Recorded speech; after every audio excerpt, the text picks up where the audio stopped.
Okay, the first reading was Job, but you got to know a little bit of background between Job. First of all, Job's not a person. Job is a book of literature created by the Jews during a period that we call wisdom literature, and it was meant to teach a lesson.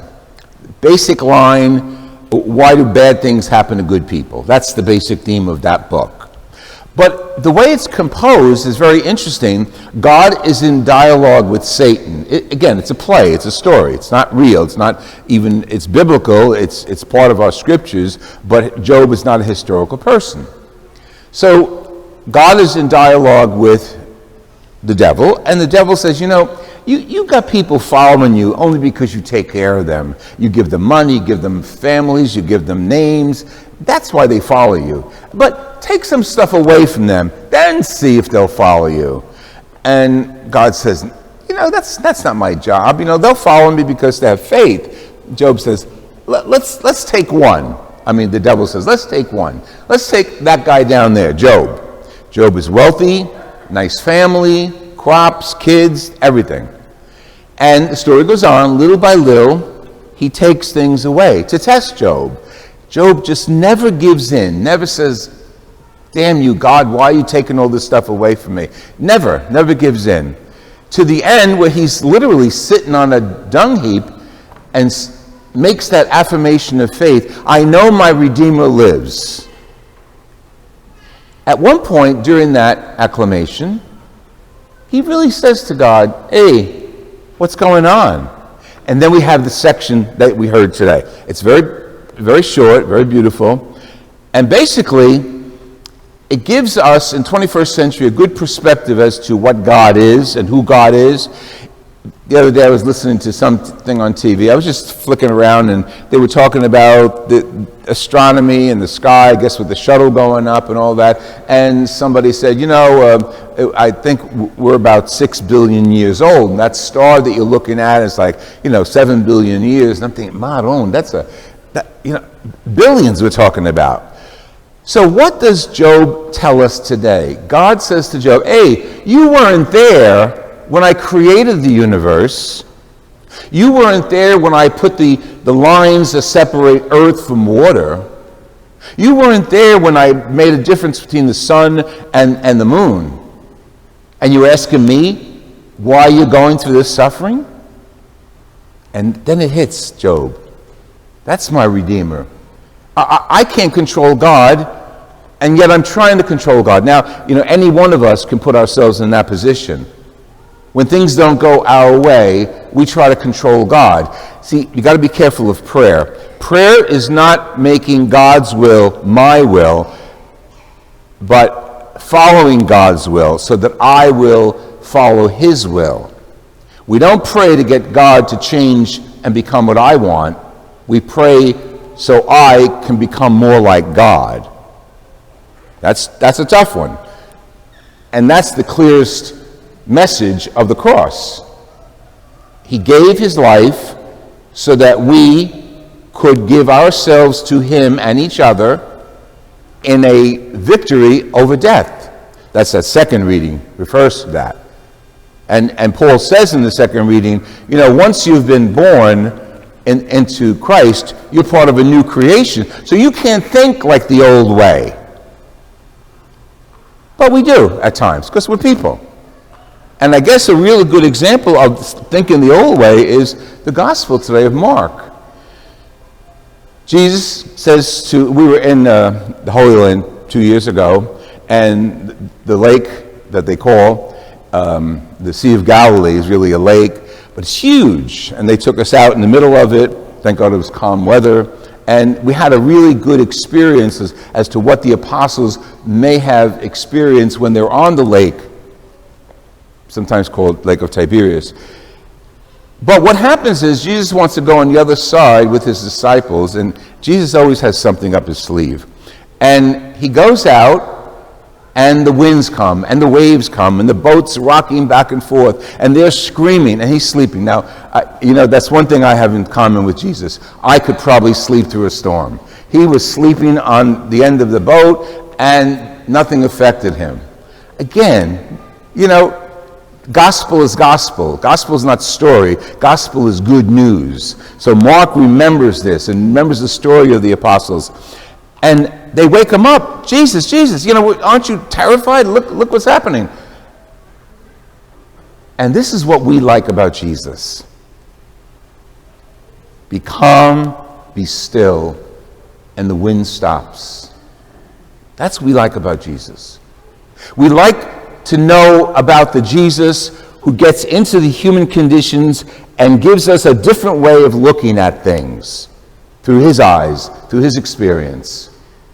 We like to look at Jesus as the miracle worker, but that's only second to our faith in Jesus. Our faith in Jesus is, as Paul said, it's Jesus who is alive. Our faith in Jesus is the Jesus who is with us, the Jesus who challenges us. And we don't always like to be challenged. Do you think he liked that? I don't think he liked the cross. But he accepted the cross because it was a way of him showing you and me that in the 21st century, we're always going to have a cross, but we still have to hold on to our faith in God because he holds on to his faith in us. Yesterday we celebrated Juneteenth. It's almost like tongue-in-cheek we celebrate it. I mean, lately I've been reading a lot of history, African-American history, about colonies in New Jersey. That's where I'm originally from. And I can't believe, I guess we all know the history, we've all seen the movies, we've all read some of the documentation, but once you get into the heart of slavery, you can't believe how these people, because they came from a different continent and had darker skin, were treated like things. Things. I mean, not appreciated at all as human beings. And some remarkable event in the black community is consistent, and it's their faith in Jesus.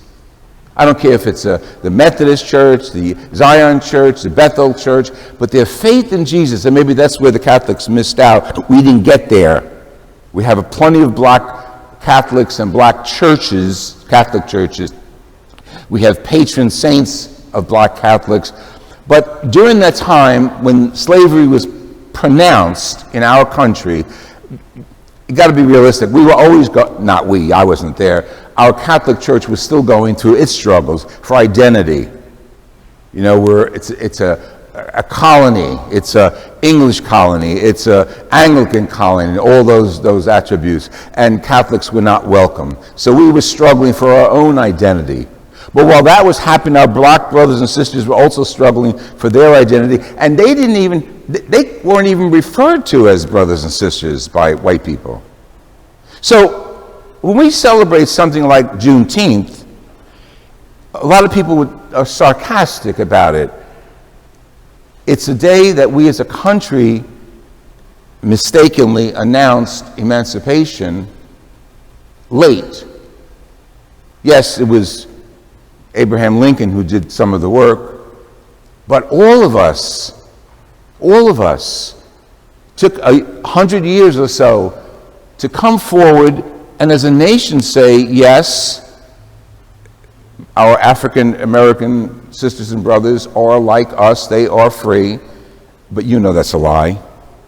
You know that's a lie. Most of us are white in this church, and it's a lie. We have fears, we have prejudices, we have anger. And give me one instance where a black kid does something wrong. Say, they're all like that. Come on. That's our hearts being dragged down by Satan. That's the guy who's in dialogue with God.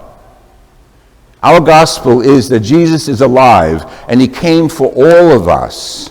That Jesus is alive and expects us to live our lives with the cross. And prejudice and hate are not crosses, they're sins. But some of us embrace those crosses. So we have to give up that cross and embrace that cross, the one Jesus is on. That's our ministry. No, our God is not asleep. He knows what you're doing. And he knows the troubled times that we have in our country, especially in the last decade, we've had a lot of troubles. But it goes back to the beginning. We've always had trouble. The church had trouble. The society has trouble. The world has trouble. But through all of it, our gospel teaches us that Jesus is not sleeping. He's aware of what's going on. And he says to the disciples, why are you terrified? You still don't understand? And you know what? If Jesus came today in the midst of our confusion as a society, he could say the same thing. Why are you terrified? Don't you understand I'm with you? And we get terrified on a personal level in our families when we experience death or illness or accidents. We get terrified. But also on a society level, we get terrified when things aren't going our way, when the balance of society is shifted. We get terrified. Jesus is saying, why are you terrified? I'm with you. The question is, are we with Jesus? The boat was filled with disciples and he's sleeping. This is the boat. The other name for the church is the bark of Peter. The bark meaning the boat of Peter. So we're in this boat together, folks. And Jesus is not sleeping. He's reading every one of our hearts. And he's asking us to follow him. And he gives us the good news every week and every day as we read it as to what we need to follow him. His bottom line, and you know it, is love. The problem is living it.